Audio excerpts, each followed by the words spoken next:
questions. So I'm recording now, and I want to say good morning, good afternoon to everyone for joining us on this early morning call for our Manufacturing IoT teleconference. I'm really happy to launch 2020 with the first of our failure series. James Hunt from Dupont has been gracious enough and courageous enough, I'll say, to have volunteered for this first offering. So thank you, James, for that. And before we get into that, I just want to do my usual overview and introduction for those who might not yet be familiar with the Manufacturing IoT Council. But our mission is really quite simple. We have created this group who are people that share a common passion for IT, OT convergence and enabling technologies to advance the cause of manufacturing. And so the group is really focused on discussions that will share insight on research and development, lots of times from Intel. We can bring examples of such development and new information to the council. We also feature many different case studies and examples of success and failure, such as you'll hear today. And the construct of these calls and all of our meetings are designed to foster dialogue so that there can be some feedback for development efforts and projects so that we can all together collectively be successful with our mission of changing the world of manufacturing, one IoT project at a time. We are a group of people from a wide variety of different kinds of manufacturing, discrete, process and batch type of industries. So there's all kinds of different configurations that we work for. And we are responsible for implementing IoT, simply said, and every aspect underneath it. So we have to deal with lots of different situations as we're moving through these implementation cycles. We have to do it securely. We have to manage change within our own cultures of our enterprise, sometimes inside and outside, as you're going to hear from James today. And we're doing this in a very fast changing environment, hence the value of the council. So just to give you kind of a walk back through history, we started out in 2017 with some, very small meetings. And I know some of you on the phone, some of you who will listen to this replay, were there at those very first meetings. And there was lots of value that was gained from that, even though it was small. So we continued in 2018. It got slightly larger with more word of mouth and more people joining. And, that was really the year that we started out our teleconference series, continuing our dialogue throughout the year. In 2019, the group grew even more. We decided to host the meetings at customer sites at Cummins in Ohio and Michelin in France for our North America and EMEA meetings. And we continued with the teleconference series last year. And that's going to continue this year. There's lots planned for North America. For those of you who've seen my save the date information with details on the spring meeting, which will be held in combination with the ISB event. We haven't yet started planning for the European meeting yet, but you can be sure that it will continue the tradition of valuable, high-value content in terms of presentation, meaning lots of involvement from council members such as yourself, and a continuation of the teleconference series. Some of the feedback that we've gotten from our meetings and interactions really are affirming for me and for the whole team who's involved in supporting these meetings, including some of yourself, because the council is really made excellent because of the membership and the participation of the membership, active participation, sharing these ideas and sharing stories to make it high value. So I really want to thank you for all of that. So we're going to continue these events. The 2020 North American events are shaping up to be pretty high value. So the first day is going to open with free training for developers on your staff or developers in your partner community who need to learn more about how to deliver AI to the edge, for example, using open vNotes type of tools that let you configure specifically for the kinds of capabilities that you require at the edge to support whatever algorithms you're developing. Also, IPC migration could be a topic. You know, moving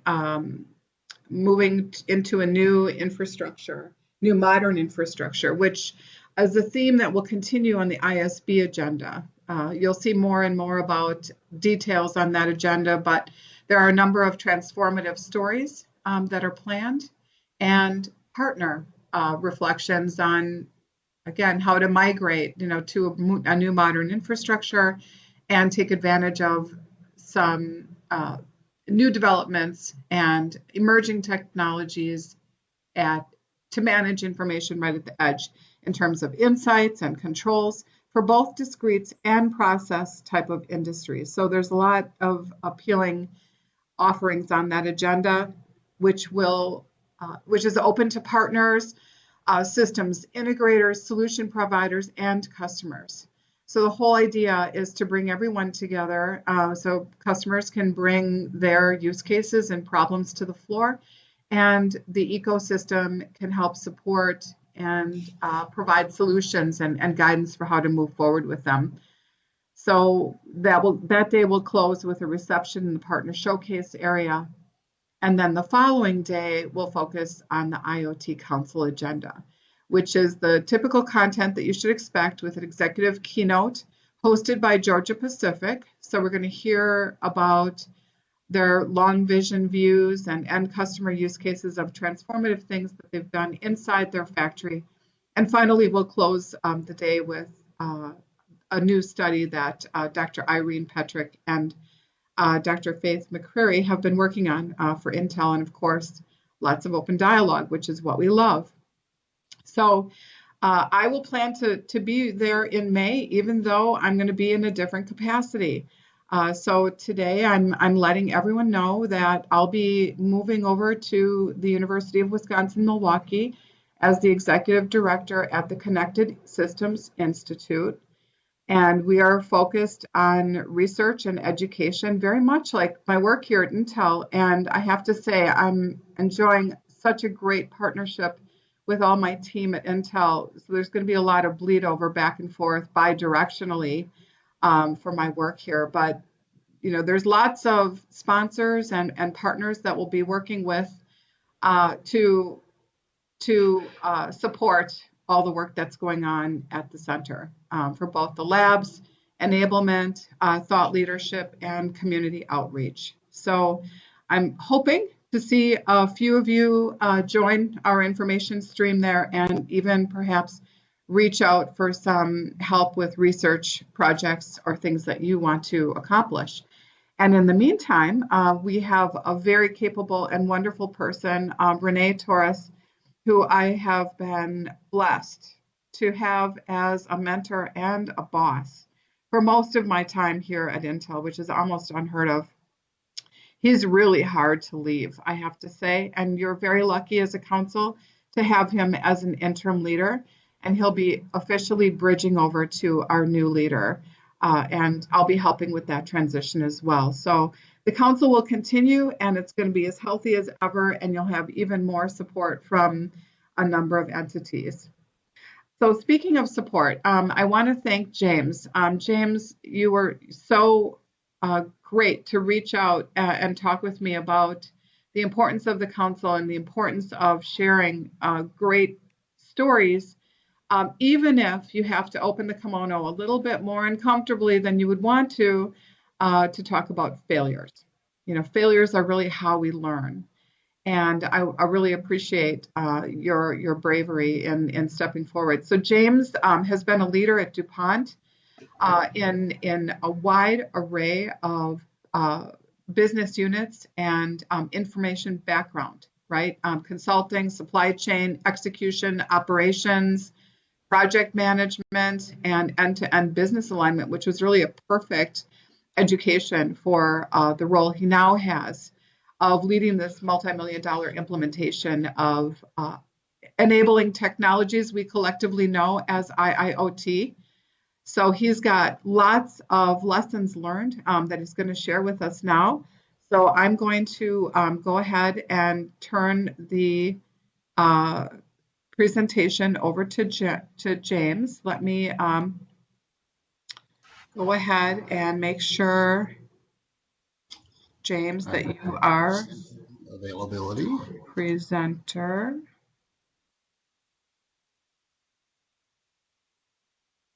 Okay. Okay. All right. So you should be set. Okay. Let me know when you see my desktop. All right.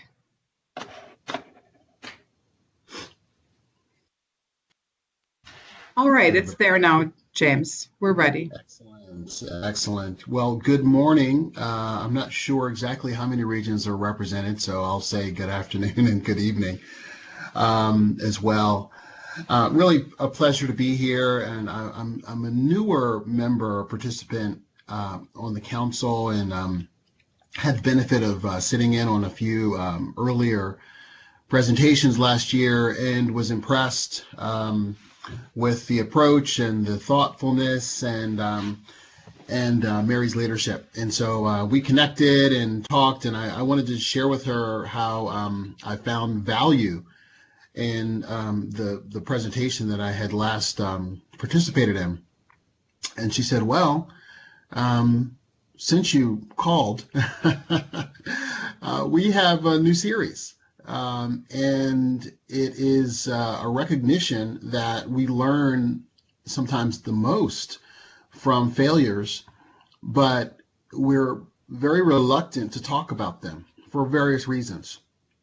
And so I thought this was very smart, and agreed to participate. And so I know this is a council with a primary thrust around IIoT, with which Dupont is very involved.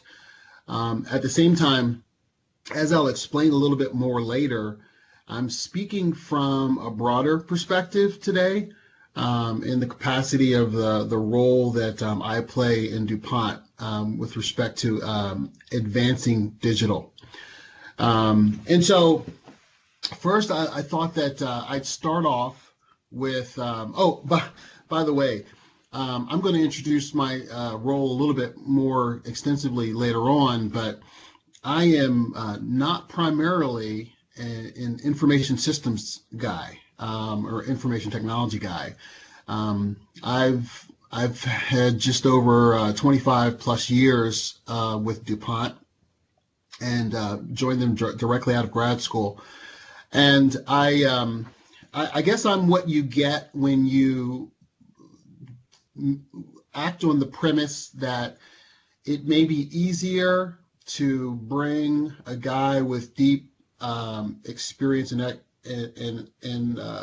expertise in supply chain and manufacturing to the digital side to understand and advance it in those areas for the company, versus bringing a person from the information technology side to learn the language of supply chain and manufacturing. So that was the premise under which I came into the organization I currently am in. So this area, this realm, including IIoT, is somewhat new to me, and it's been an absolute joy so far to be a part of it.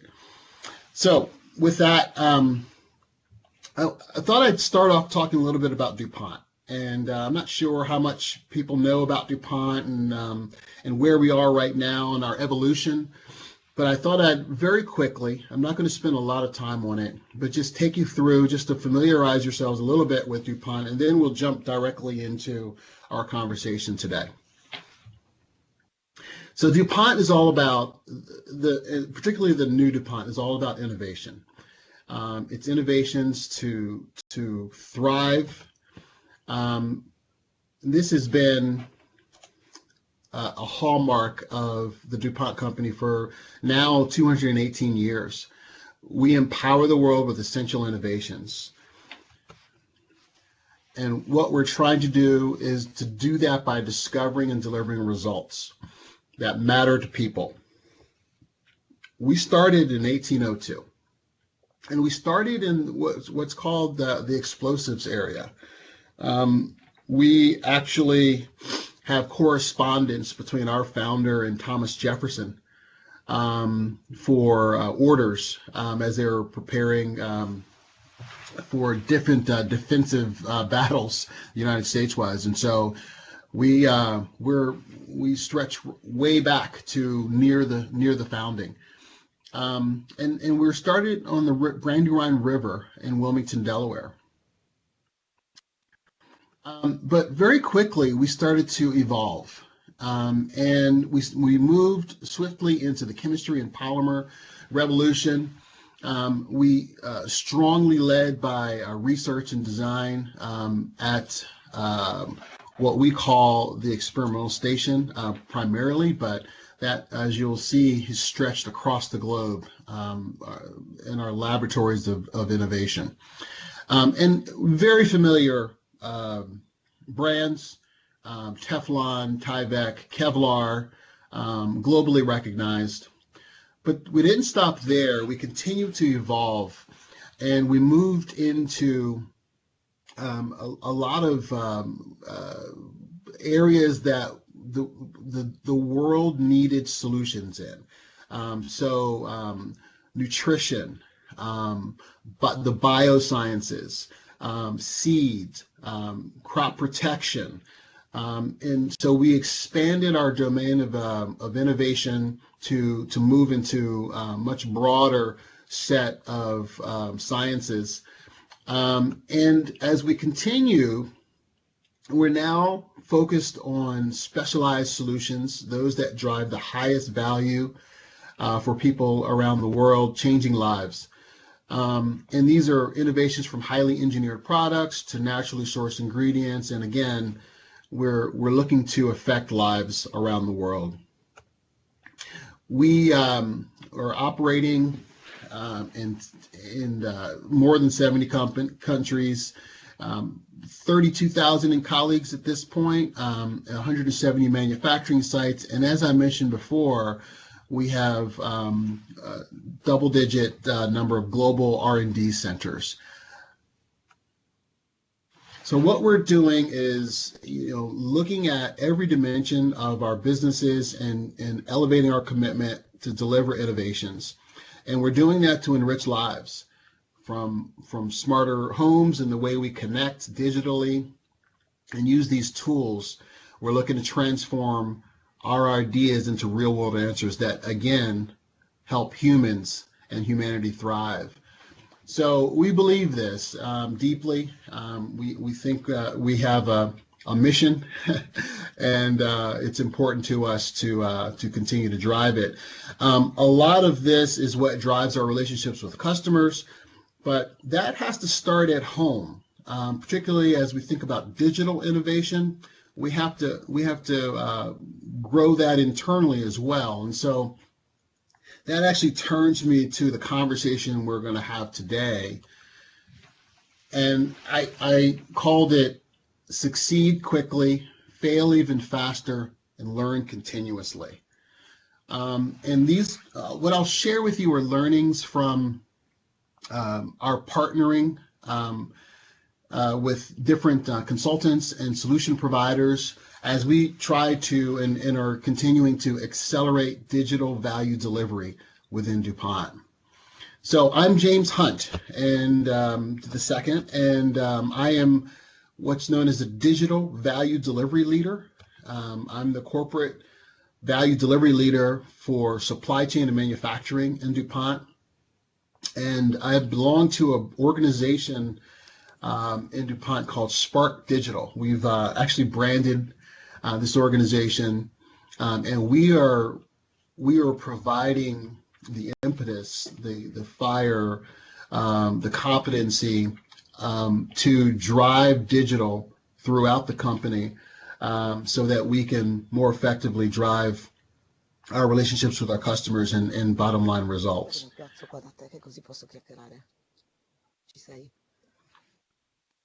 So that's our mission, to unleash the power of digital, to realize the full potential of our businesses,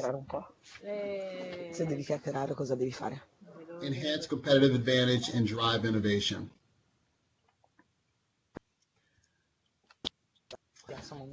The digital foundation undergirding that mission is our digital center. It supports and accelerates business unit and functions digital agendas. We drive leverageability across Dupont via our digital themes. I'll talk more about that in a moment. And we build expertise, deliver foundational technology. Excuse me, Jim. Benedetta, can you please mute yourself? I'm sorry, James. Please continue. No, sorry, it was me. Sorry, because it was my PC. Sorry. No problem. Okay, and so we operate within an operating model that includes, again, I'll share a quick picture of this, but we have a lean center of excellence, and we actually decided to build an in-house digital delivery team. And if anyone ever told me, even 2 years ago, even a year ago, that I would be a part of a Silicon Valley-esque startup within a 218-year-old company, I would have thought you were crazy. But that's exactly the situation I find myself in. I'm surrounded by 24-year-olds, and it's very exciting, very energetic to come to work each day and help deliver these digital solutions to DuPont businesses. So we're going to continue to take an active role in the near term, but we have an ultimate goal to drive toward decentralization. We want to drive digital capability throughout the corporation, not centralize it within ourselves. So this is how we're positioned to make change. So I'm going to start with the right-hand side, and you can see that the way we're organized, as I said before, is in two parts. On the left-hand side, you'll see of the team portion of this chart, we have the Digital Center of Excellence. And you can see the folks that, get my laser pointer here, folks on this side here. These are the value delivery leaders each with a domain of responsibility. As you may imagine, being the folks who are involved with IoT, we're very much aware of how much IoT plays a part in supply chain and manufacturing. And this is the largest area of our activity within our Center of Excellence. Supply chain and manufacturing. And then on the other side, we have our digital factory. And just as you might imagine, we have the assortment of necessary roles, data scientists, we have UI, UX designers, data engineers, solution architects, QA, business requirements.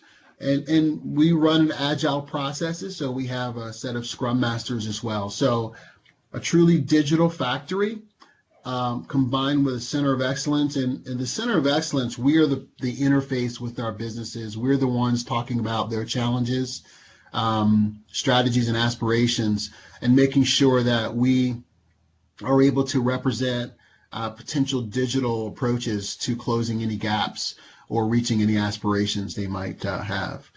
So that's how we're organized. On the left-hand side here under scope, as I just alluded to, we have domain responsibilities. And inside those domains, we've identified what we call themes. And I'm going to talk a little bit about how we came to this in a moment, how we came to understand the need for this way of organizing our approach and thinking. And of course, in supply chain and manufacturing, intelligent process optimization, digital reliability, and then overall end-to-end supply chain optimization. Those are the areas that obviously are of much interest to me. Although I actually know a lot about all these other ones as well. So it turns out we're getting a full and comprehensive education. Okay, so I'm going to move on. And what I'm showing you here is what we think of as the evolution of Spark Digital. And it starts at the bottom. And I'm not going to go through everything on this chart, and you'll see why in a moment. But what you see here is how we started the journey. And we kind of came back and kind of dubbed that the Spark 1.0 era, fairly recent. And we call that the accelerating digital era. And you'll see that each one of these steps that we take are we've kind of thought of kind of the theme of that era, that time, and what the strategy was that drove what we did during that time. What you don't see here is what we learned while we were in one era that prompted us to move to the next one. So what did we learn that said, this is a gap?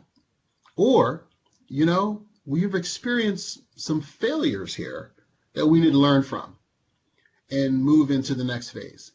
So what I'd like to do next is take you through that thought process. I want to take you through what we learned as we moved along this continuum, where we had failures, how we responded to those failures, and how they turned into the next evolution of our organization and how we're delivering results for DuPont. At the same time I'm doing that, there's an interesting story to tell, and it's the topic of this talk, around how we learned from our partnerships, how we learned in dealing with the people who are helping us move quickly and doing a great job. But sometimes we had some setbacks, and those are okay, especially if you're trying to move fast. But obviously, the most important thing is that you learn from them. And so we're going to talk about that story as we talk about the evolutionary story as well. And there's learnings in both of those areas, how we evolved and how we worked with partners. So I'm going to cover both. And I just want to say at the outset that although I'm going to be sharing learnings from our consultant and solution provider partnerships, we take these learnings as what we, DuPont, can do better. This is not in any way a strong criticism necessarily of our partners. We love our partners. We strongly value those relationships, and we will continue them because they bring value. At the same time, it's a shame on us if we don't step back and understand where we can do better as we go forward together. So I'm going to set up this discussion in this way. So the education and evolution of Spark Digital can be thought about in two areas, two dimensions. The first one is the transformational learnings, as I mentioned before, but then as well is the partnership learnings. This is the first step you saw in the last chart, Spark 1.0, accelerating digital. What we were trying to do here is accelerate digital by delivering a lot of proofs of value and proofs of concept, a lot. And the reason for that was we had to learn. We needed to provide learning and building, and we had to build capabilities. I'm going to pause for a moment to let everyone go on mute again. if you came off by mistake.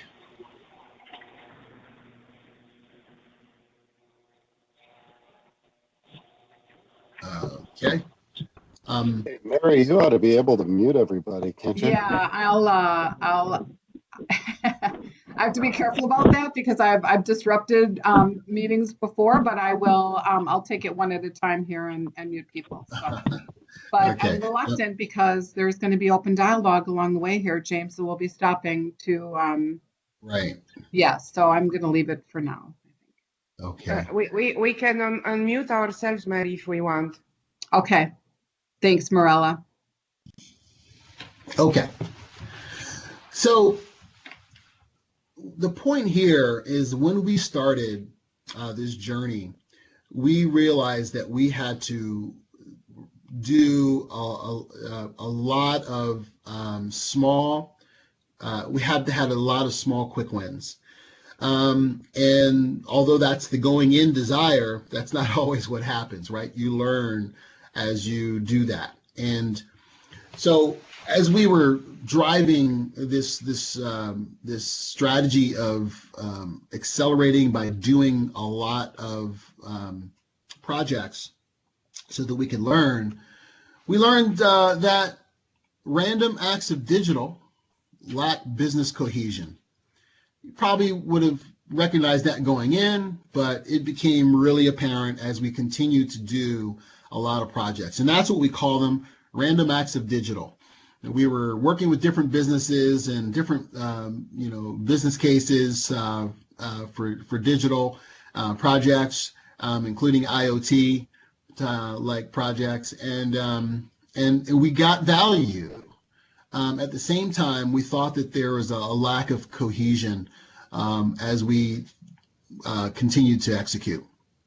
The other thing we learned is that we need to continue to think about scale and leverage so that we can get the most out of the digital resources that Dupont had invested in. And so, again, very smart start. I believe we had the right strategy, but we started to mature and evolve and understand that we needed to get more cohesion within the kinds of projects we were running as it related to businesses' strategies and objectives, and we need to think about scale and leverage as well. At the same time, on the partnership side, as we were accelerating and moving fast with these partnerships, the realization was because of some failures that when we have digital tech, this is new, this is innovative, but you're still dealing with traditional change management and all of the other things associated with projects. It requires deep business and deep local site buy-in and participation. So what I'll do is on the bottom side of each of these are the partnership learnings, and those are the ones I'm going to deep dive on. And so let me deep dive on this learning. So like I said before, new technology requires even deeper involvement by the shop floor and other technical folks to ensure objectives are met. We have what we call machine learning process optimization as an offering from Spark Digital, and we were embarking on a project. We embarked on a project with the top 5 management consultancy. When these consultancies and vendors and solution providers that I talk about today are names that you would readily recognize, and they are the first names that would come up in any conversation in these as we discuss these technologies and partnering. And in some ways, I'm going to talk about soon their position and credibility can sometimes be something to be aware of as you're engaging with them, because it can lead to undesirable outcomes at times if you're not fully aware of how much you're relying on the reputation of these organizations and partners in other realms to bleed into their your confidence in the credibility they have in these newer realms. And so I'll touch on that in a moment. But in this case, we are partnering with a top 5 management consultancy to improve yield at a sold-out manufacturing site. And our intention was to use machine learning to relate process parameters to finished product properties to address any undesirable trends earlier and correct them faster. So what happened? After a successful limited data pilot, the production scale algorithm failed.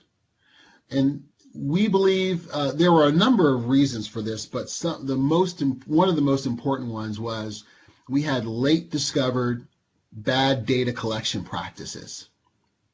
Okay. The project recognized this eventually. It took quite a while, though, compared to probably how quickly we should have found this. But we rebooted the project, but at the expense of having to take 6 to 12 months additional data to actually get what we needed to train the machine learning algorithm. So, what did we learn? The headline is deep site involvement in partners' work is critical. First, at the macro level, strategically, consultants can help you go fast. Okay? However, at the micro or project level, you have to go slow to go fast. What we mean by that, and I think this is almost a cliche phrase now, but there are some who may not have heard it. And I shared this with someone in my office yesterday, and they didn't understand what that meant. And so I explained that you want to drive, in our case, we're driving a program of digital acceleration inside the company. So we need to do that fast. And so partnering with people who have resources and expertise can move that very quickly. But once you actually settle in on a project, then you have to slow down at the micro level and make sure you have all of the stakeholders involved that need to be involved. You recognize the importance of change management. You recognize the need for education and getting connected to the data and knowledge holders intimately, and making sure they understand what your objectives are and how you plan to meet them. They have to be brought in on the ground floor of that. That's what I mean by go slow, versus waving all of that off and saying, hey, let's just talk to the technical guys and let's drive this thing. Okay, so local ownership and buy-in is critical. The second thing is a corollary to that. We need extensive operations and technical involvement in data collection, algorithm design, and development. So in this situation, what was the failure with respect to bad data collection is when we had a failure in the finished product properties that rendered product non-standard, cannot be released. Often there are multiple reasons for that. And up to 4 to 5, 6 reasons why that would happen. But the problem was the way that the data was being collected was a drop-down menu. And so the operators on the shop floor would choose one item. And some would choose the first of the 4 potential things that occurred. They'll choose the first one that showed up on the menu. Some had a particular pet peeve about one of the failures, and so they'd choose that one all the time. And, and everybody had a different rationale for which one they would choose. But obviously, that kind of random approach to data will wreak havoc with a machine learning algorithm. And so eventually we realized that the scale-up algorithm was not successful due to this issue and some other things. But the root issue is not bringing those people into the process and letting them understand so that they can lift up this issue to the design team.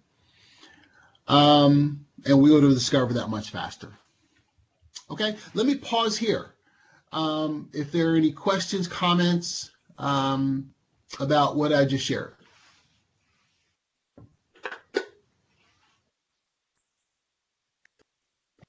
Everybody's following just fine.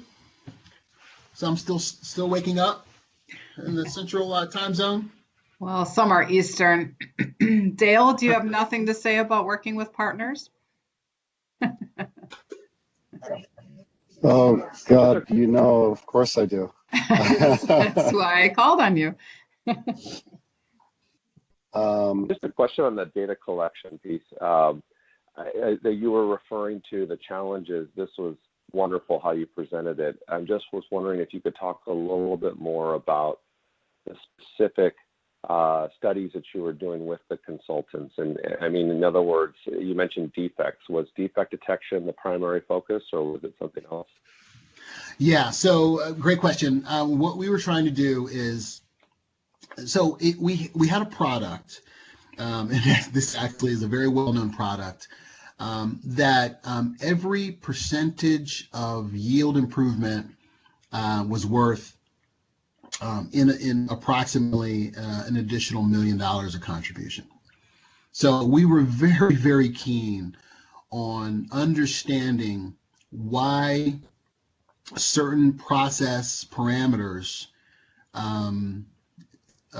worked together to cause bad outcomes in terms of finished product properties. And so we were interested in all of those finished product properties that would lead to a non-standard result. And so the machine learning algorithm, as you would imagine, is looking at historical data and drawing those correlations between those trends, which parameters, how they work together, and led to the outcomes at the end of the plant, whether those be good or bad. And so as we were trying to make sense of that, it came to light, so part of the issue here was we had a limited data pilot, and for probably a little bit different data collection approach at that time. And so it was very successful, and it showed that we were going to be wildly successful at scale up. But now you're talking to the entire data set. You're speaking to the entire data set, and that data set included the situation where people were not identifying all of the failure modes for non-standard production. So it's impossible to clearly connect and correlate the upstream process parameters to their actual resulting failures in finished product properties, because we weren't even looking at most of the finished product properties that were bad, considered part of the bad outcome. So that's what we were looking at. We were looking at all those defects at the end of the plant, at the end of the story, or trying to relate those defects, I should say, to upstream product processes. Upstream process parameters. But obviously, that's impossible when you're not looking at the entire data set. I'm not sure if I answered your question. Let me know. No, that was it. Thank you. I appreciate that. Yep. James, I have a question. Sorry, I'm with Lafarge Holcim. With respect to the process and the sequence of events that you guys went through, I understand that you started, or I got it more or less in a centralized manner, looking at a decentralized process further on, isn't it? Yeah, so I can think, if you're talking about the way we're delivering digital acceleration to Dupont, Yeah. Yes. We decided, and this is the conversation that a lot of companies are having around how to accelerate digital innovation and fluency in their organization, whether it should be centralized, reaching out from that central group to the businesses, or should the businesses themselves drive a business value back approach to digital competency within their local reporting areas? And there are also a lot of different hybrids and other ways that, that companies are choosing to approach that as well. Yeah, that is a bit my challenge also, because we are in a similar process, maybe less advanced than you are, or more depending on how you look at it. With respect to the proof of concept that you were mentioning, considering the approach, how many proof of concepts at order of measure? Did you have 20, 15 at the beginning, 13? That learning curve, how many did you have? I take an example in our case, for instance, they started with at least 60, which were a shorted list. Yeah, it's a great question. So the group that I'm now part of began prior to my arrival. They were getting started, and then they said, okay, time for us to get serious about how supply chain and manufacturing, because it's such a huge domain of activity. My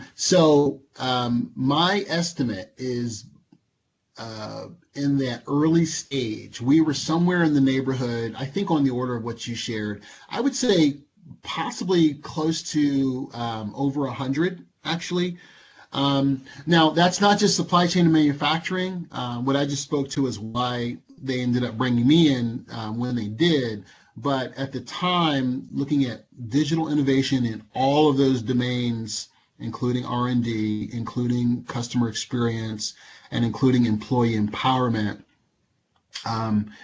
yeah, we were in the neighborhood, again, order of magnitude similar to you, just approaching probably 100.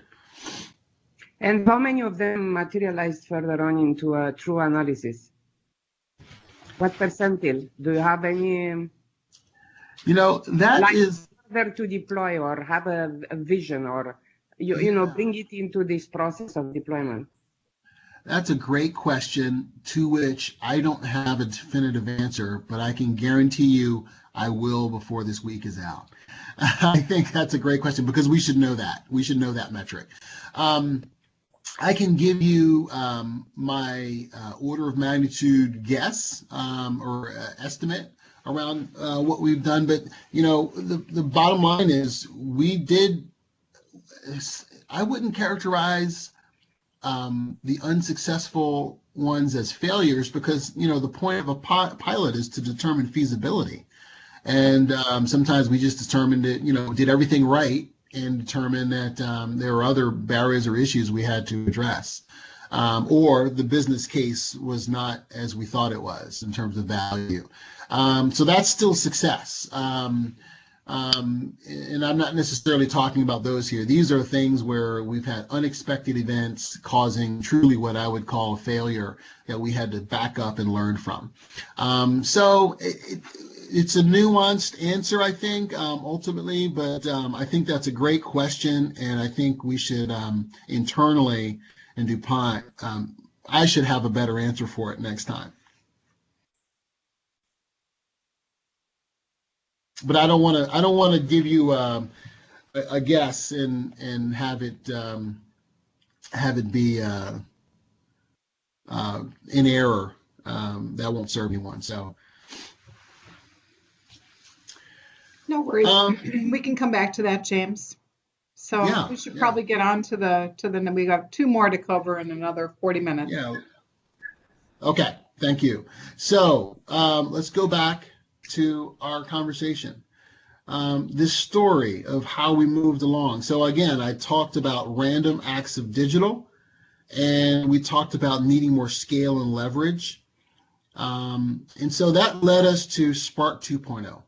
We call this Shaping the Future. And what we wanted to do in this level or step of in our maturity is think more strategically and about digital themes. And so we went out and talked to our businesses, a number of stakeholders all around, and that's how we arrived at those themes that I shared with you earlier in the presentation within those domain areas. And we said, hey, these are the areas of focus and attention. And so let's have our projects, let's drive them in these areas. That's where we're going to get a lot of initial value. And then we also said, hey, let's think about how we deliver these projects and be a little bit more deliberate and thoughtful. And we had these programs we called Lighthouse programs.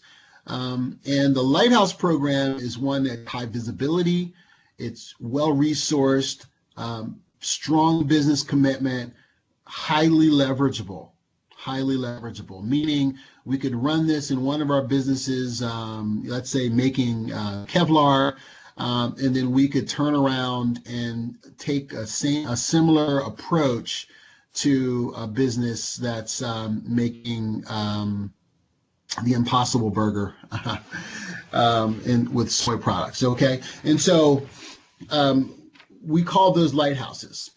And as we continued in this journey, in the Spark 2.0 era, we learned some new things. On the top line, from a transformational learning standpoint, we learned, hey, now we're strategically consistent, but are we sequentially coherent? And what we mean by that is we have projects that are connected clearly to business strategies and objectives, but are we doing them in a deliberate and intentional fashion? Are we doing them in a way that makes sense over time? And do we have some things that are really precursors to other things that we should be thinking about sequence? So you'll see that this started to continue to percolate with us. At the same time, we were realizing that there are certain things that have high impact and quick time to benefit, time to value. And we thought, boy, we could drive a lot more contribution if we really got good at those. So if we could expertly repeat high impact, fast time to value projects that are leverageable across the corporation and get good at it, and then drive costs down in the process of delivering, that's a winning combination. So we gave that a lot more thought. At the same time, when we were continuing to work with partners and gaining that experience, but one of the learnings was quickly shown to us that, there are some places where we didn't have a strong knowledge base, and that's where we really wanted to rely on our partnerships. But that can lead you to a situation where you rely a little bit too much, not only on that technical know-how, but also the governance processes and execution processes for those projects. So the learning was our low know-how cannot equal low governance.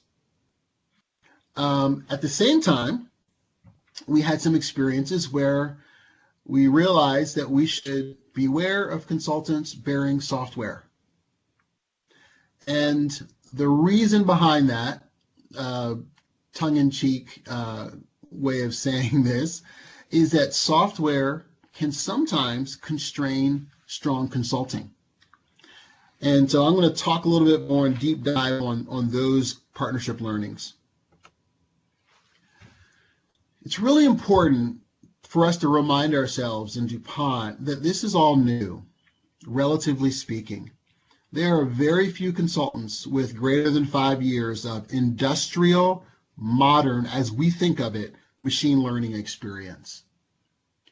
And so I know there's somebody who says, I know people who've been talking about this 15 years ago, and some even longer.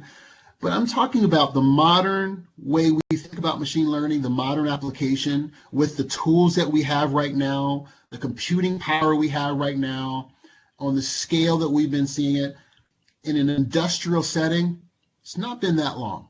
It's not been that long. So the notion that we have deep, extensive experience in these areas is something that I think we do well to give a lot of thought to, and sometimes even challenge. So In the application for this learning is a product offering we call Smart Demand Forecasting. And it's just as you might think. It's about how we more smartly think about the inputs to forecasting so that we have at the output a much more accurate forecast and, more importantly, more accurate production. Okay, so we partner with a top 5 solution provider to improve that demand signal for one of our difficult to forecast product lines. And like I just said, success would improve production accuracy, and that would lower working capital while at the same time increasing customer satisfaction. That's a neat trick. So what happened? After a successful limited data pilot, you can see a trend here. After a successful limited data pilot, the production scale algorithm failed to improve forecast accuracy. And we think it had to do with metrics that were encoded in the actual algorithm that were inconsistent with the corporate definition. More on that in a minute. A potentially software-constrained technical approach. And this issue of kind of like progress was not being measured against objective criteria, but was more driven by strong personalities of leaders that had a very strong sense of their purpose and direction. And because we were partnering with what we thought of as experts in this area, we allowed direction to be driven by less than objective decision processes and criteria. So what do we learn? Tight governance is critical to success.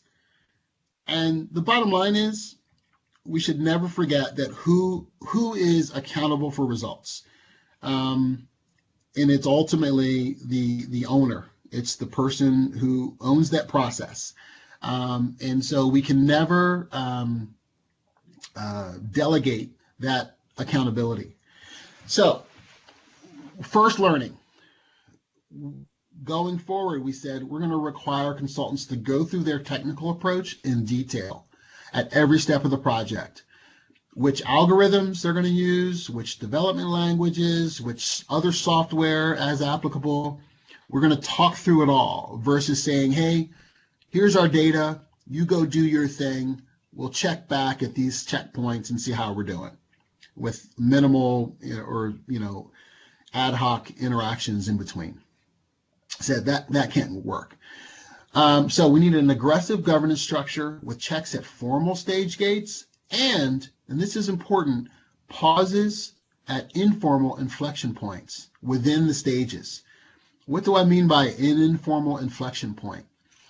There are times within a stage where decisions have to be made around different directions you could go, whether it's with the development of the algorithm, how you're training it. There's just a number of potential places where the decision could change the direction of the project, and in some cases actually affect its success. The point is to lift those up, and the default is that if there's any question or doubt, that should be lifted up and raised, and it should be adjudicated amongst the stakeholders with the recognition that final decision rights and accountability falls with the owner. And so those decision rights and the measurement criteria surrounding them, decisions and direction, they should be clarified at the beginning of the project. And the expectation that if there's any question around a direction we should go before we get to formal stage gates, that should be raised. That's an expectation that should be set at the beginning. The last thing I'll say here is proprietary software can constrain consulting. When I say proprietary, I'm talking about belonging to the solution provider, the consultant. Sometimes we have management consultants that are also in the application software services as well, and they sometimes will offer a companion approach to strong consulting as well as an application to serve that consulting, and that can be a great combination. At the same time, all we're suggesting is that you be aware that sometimes, because we know this intuitively for every other piece of application software we use, that it's not all things to all problems, right? It doesn't solve all. Each application piece of application software has its strengths, and it may have some weaknesses, and we recognize that when we select it, and we make sure that we meet as many of our challenges and needs within that feature set and the robust nature of the application as it applies those features as is possible. But we recognize that there's sometimes trade-offs. That continues to be the case when you're partnering with a consultant that offers an application software to help the process. And so you just need to be aware of where those limitations are. And in this case, not to get too specific, but we had a situation where we're looking at time series related algorithms, and the approach typically in industry is to use a multi-layer neural network approach from a deep learning standpoint, but this particular software suite connected to the consultant was only capable at the time of a single layer neural network, which limited the robustness of the algorithm and the power. And so we kind of ended up going in a direction that probably wasn't the most optimum direction because we were constrained by the limitations of the software. Again, not always the case, but it was a nice learning for us to, ask the question and make sure we know enough about all the tools we're using to get the best result. Again, I'll pause here. Any reflections or good. thoughts? You were about to pause just as I was going to jump in. So a couple things.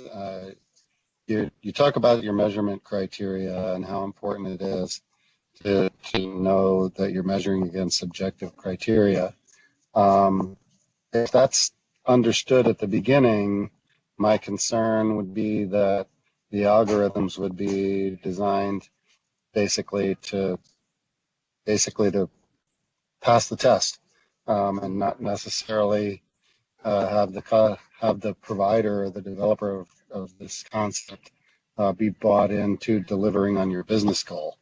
Have you done anything to get some kind of measurement that something isn't really considered a win for your developer unless they're actually delivering on your business goal? Great question, great provocation.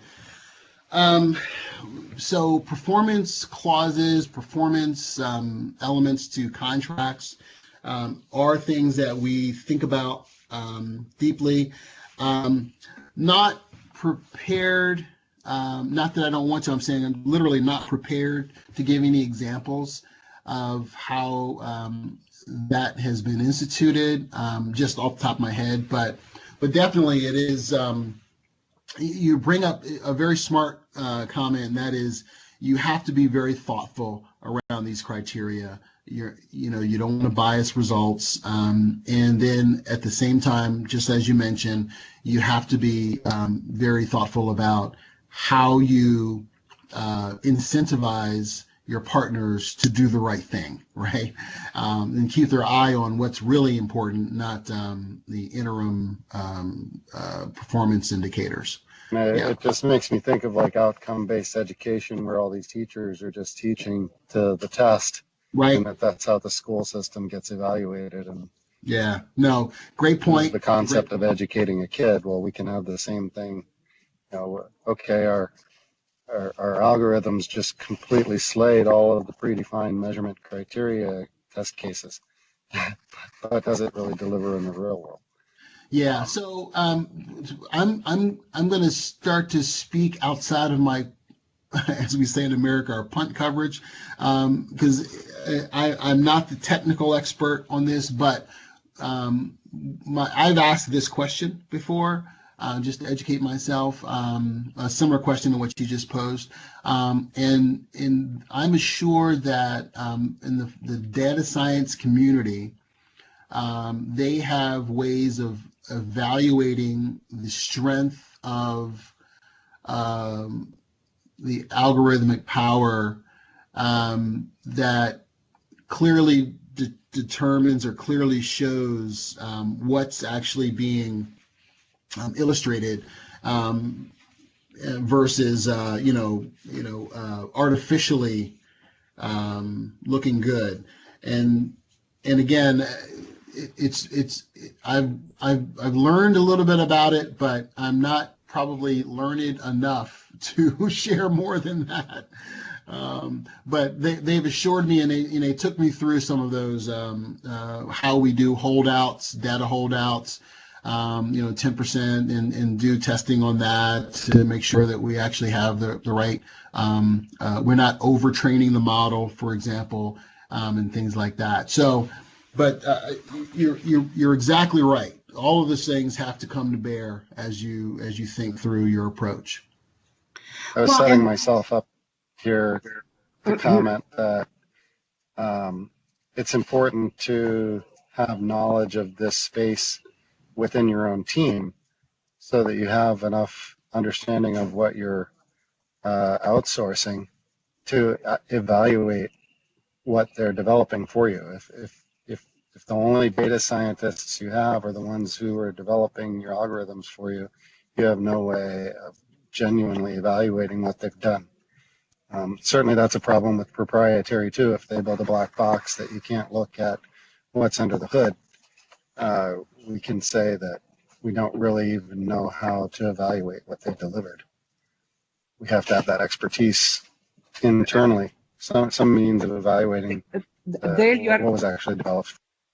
Dale, you are presenting a huge dilemma, actually, and it's a very good point. And what James was saying also is an extremely good point. Usually, in our case, we start with a business case, or as the guys in digital call it, a problem we try to solve. So that one has to have a certain measurement and target, because you try to solve a problem.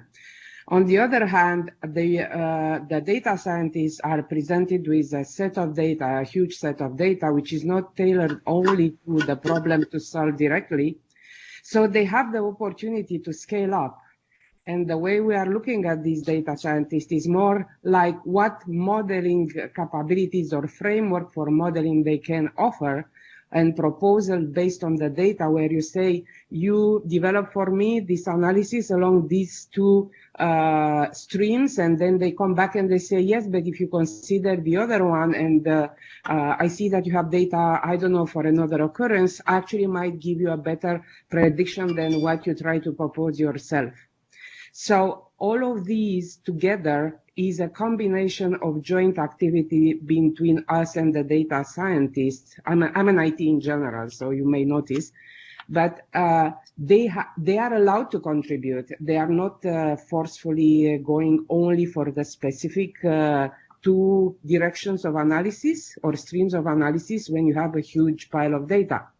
The other thing that we are doing also, and I think for this is extremely important, is creativity, stimulate creativity. And that one usually we did quite a bit by now, is more in a hackathon mode, which I assume you guys are also doing, where is more ideatic rather than materializing into something measurable.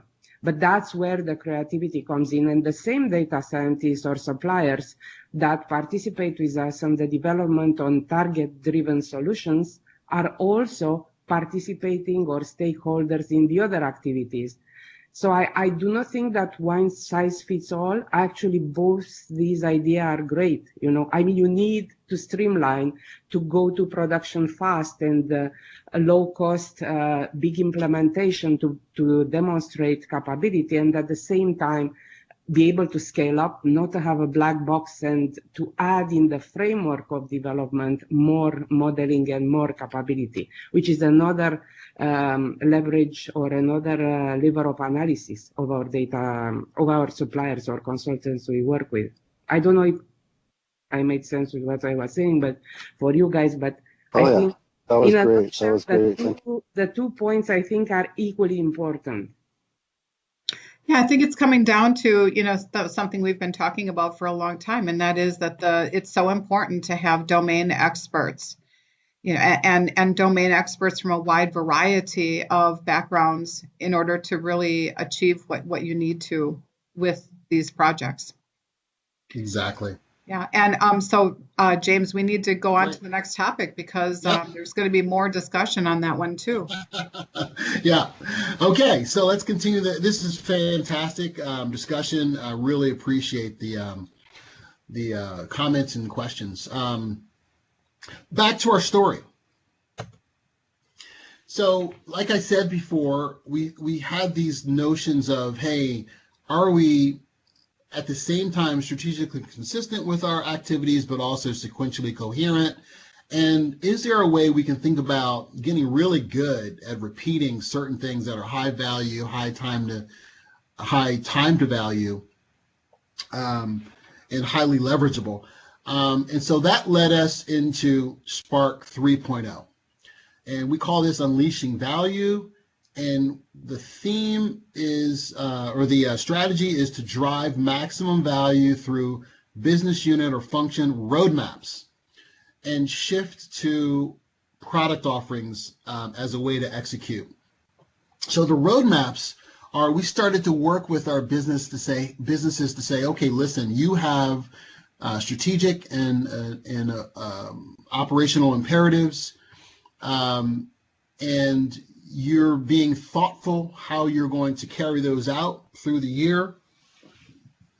Some subset of those are going to be addressed using digital solutions. Let's make sure that we've thought through how we're going to attack those from a resourcing standpoint, from a governance standpoint, that it's all in line with your strategic direction through the year and going into the following year. And so let's make sure that we have a roadmap. And in this roadmap, again, there's a shorter term or midterm execution element to that as we think through the rest of this year, but it's also setting us up for what foundational or enabling activities will we undertake now so that we're in a better position next year and the year after. And so example would be, if we want to, in the next couple of years, modernize all of our plants, what kinds of investments should we be making right now and over a period of time, like, for example, pervasive, persistent Wi-Fi at the plants to enable IoT along the way of moving to bigger and better and more comprehensive, I should say, solutions that require that. And, all those kinds of conversations are just, again, a bit more intentional in our planning around digital. So that's where the roadmaps came in. And we also said, from our standpoint, let's think about product offerings. And now that you have a product offering, you have a certain subset of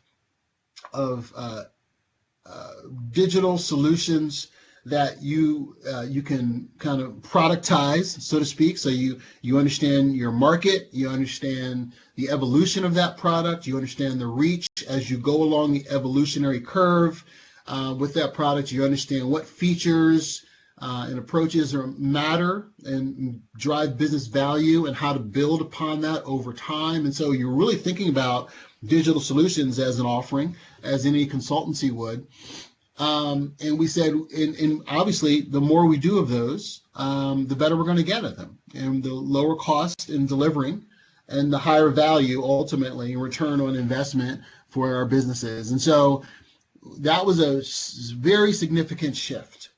as we moved into the Spark 3.0 era. At the same time, we continue to learn with our partnerships.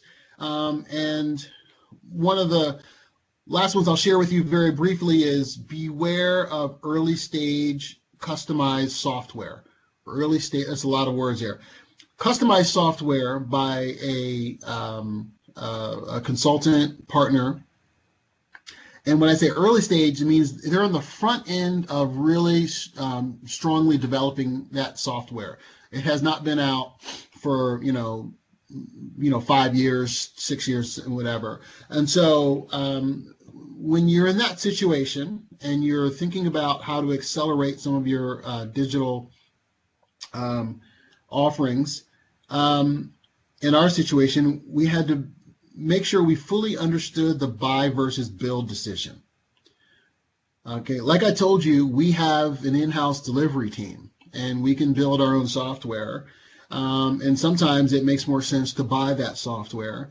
And what we learned is that we should make sure to give enough thought to where on that spectrum we ought to be, given the challenge ahead of us.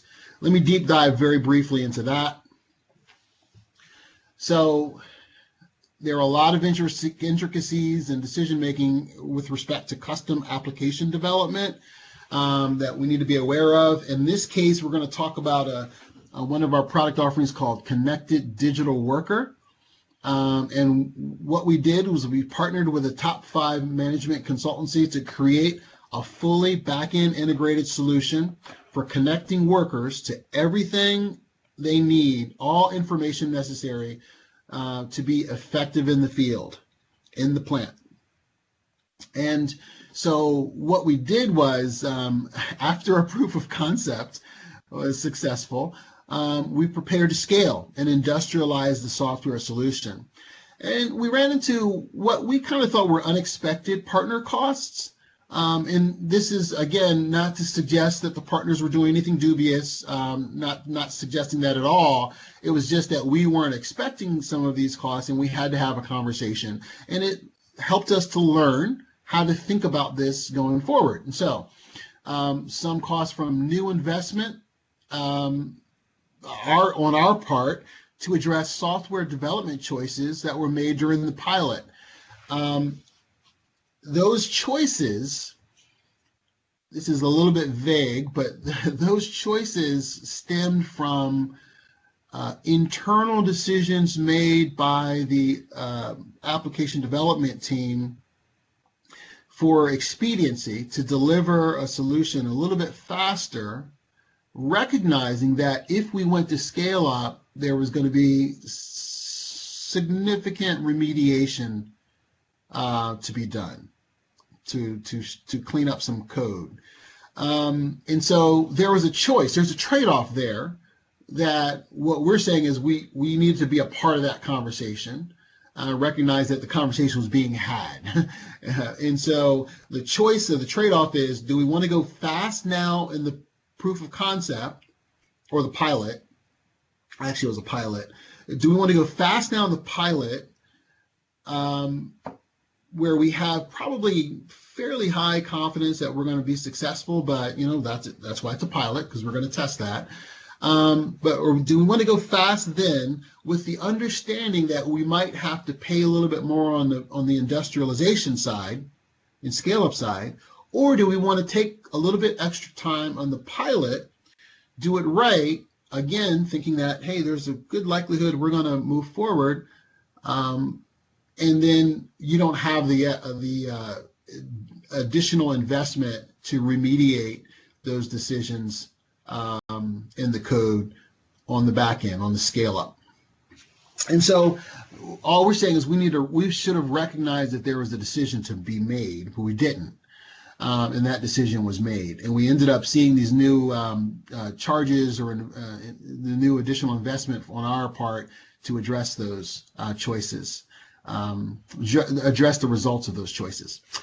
The second thing was we had new software features in the scale-up version that we typically would expect to be free in off-the-shelf solutions, which this was not. This was more customized.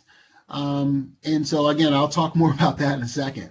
And so this again is not about bashing partners. This is about understanding the landscape as you're making that buy versus build decision up front. So what did we learn? Know what should be included versus not when paying for app development. Very, very straightforward. Number one, differentiate application development that is specifically customized for your use versus that which will bring general value to the application when it's sold again to someone else. And the example here are new languages. That was the example I was referring to just now in the what happened section. So we had a situation where we had to have 3 new languages as we scaled up in 3 different countries in Europe, and it looked like we were being charged for that. And our position was, well, this is new functionality to your application that it now increases the value when you go to take this to other people. So that was a conversation we had to have, right? Where we weren't expecting that. But if it was an out-of-the-box solution, that it's exactly the way I described. It's a feature enhancement that enhances the value of their offering. Second thing was understand development decisions in the pilot stage that will need to be remediated when scaling up. Okay, so this is along the similar lines as one of the other learnings around those inflection points when these kind of major decisions that don't happen at the stage gate, no-go phase. They're in between the stage gates, but they're important points, inflections in the activity of the project that need to be raised up. And lastly, it's just to reiterate, I think, what you've heard me say throughout this is be sure to understand that buy versus build factor, all the factors when you're talking about digital applications, particularly when there's going to be a significant amount of custom development. Again, I'll pause here. Looks like we're running out of time. As always, James, we always, okay. Yeah. Only one more chart, so we're good. Yeah, why don't we just go there and then we can finish up with any other comments. You got it. So where we are right now in our evolution is in Spark 3.0. This is where we're acting and we're learning. But we're planning to go to Spark 4.0. And that's where we want to empower the organization with digital capability, strengthen digital fluency, have people think about digital solutions to their business challenges without even us provoking that conversation. And so that way we can create global scale by building that product expertise and embedding the self-service capabilities within the Dupont businesses. That's where we're headed. And we have a plan to drive toward that. And in the process, we're going to have a lot more learnings. The journey continues. We're going to learn continuously, both on the top end as we evolve, as well as on the bottom end as we continue to work with our partners who do provide significant value. So that is all I had. I'm going to open it up again for any comments in the last seconds of the call. Hi, this is Chaco Putikot, Ford Motor Company. Thanks for that presentation. It's very informative. I had a quick question. I know that a lot of the conversation was centered around data analytics or machine learning kind of algorithms. So did you start with a focus on projects delivering advanced analytics or machine learning kind of output, or were there other very straightforward, like we just need some visualization to the operators on the floor kind of use cases? Yes. I'm trying to understand how the progression of this happened, and did you have any experience of some of these use cases, people seeing value already just seeing the data even before putting in the algorithms on top of it? Absolutely, absolutely, no question. So yeah, this conversation is probably a bit skewed toward these data science applications because that's where we were doing extensive partnering with solution providers and management consultants. But we had an enormous amount of that. Those 100 proofs of concept I talked about before and proofs of value. A lot of those were just, hey, I just need to see my data better. Can we visualize this? Hey, can you do a little bit of data engineering for me so I can get my data into the cloud, or I can get my data to where I needed to do some other analysis? And so there are those things. There are some small IoT. Hey, we just need to get a sensor on this valve and understand how it's actually performing, so we can think about reliability a little bit differently for this valve. So a lot of those little things like that where we drove value on a smaller scale. What you see here are, high impact projects where we're trying to drive value on a little bit larger scale, and in those places where it's leverageable, a very leverageable approach. Great question, and the answer is yes. We had a whole gamut of a whole spectrum of approaches with respect to digital. James. Thank you. James, I have just a quick comment on the question, and thank you very much for this presentation. It's really amazing, the exchange, and rewarding to listening to it. It seems that for your big ticket projects, you are building something that's going to be of high value for the company. I assume this is much intellectual property. So I would like to know if you, from the middle of your process, I would say in the Spark 2, between Spark 2 and Spark 3, or at what point in time did you consider, or will you consider, the intellectual property protection of your product? How does it integrate with existing systems in your plants? And you might actually have to optimize existing portfolios by sunsetting existing apps that may not be digital or whatever in your plants. So was this discussion happening with respect to intellectual property first? And secondly, did you consider the rest of the portfolio in discussion, or is at this point in time you start discussing it? Wow, great question. So very quickly, intellectual property as a element of our digital approach has not been a conversation. In terms of how we're applying and driving digital in Dupont, even as we think about products and we use the language and the kind of the metaphor of products, I can see the correlation there, the close coupling there that you're making, but we haven't extended the metaphor of product offerings that far yet. Everything is internal. For one thing, these are internal applications of digital solutions. At some point in time, if we consider, external application and using the Spark Digital as a consulting arm of Dupont and for outside commercial interest, that might be a conversation, but it has not been a conversation heretofore. Thank you for that. Yeah. Sure. Wow. Well, as usual, the time just goes so fast. I really appreciate, James, I think I speak for the whole group when I say we appreciate what you shared here today, a very important story, information. I'll be closing this meeting now, and we'll be posting this recording to our LinkedIn site. So if you want to share this with any of your colleagues, please do.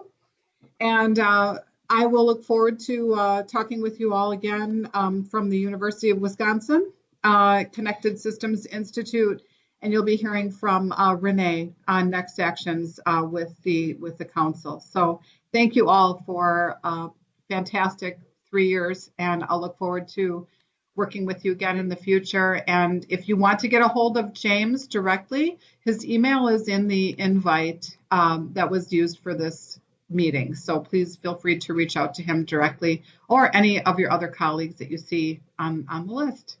Until next time, thank you everybody for joining. Have a great day. Thank you, Mary. Thank you, everyone. Thank you, Mary. Bye bye. Thank you. Bye, everyone.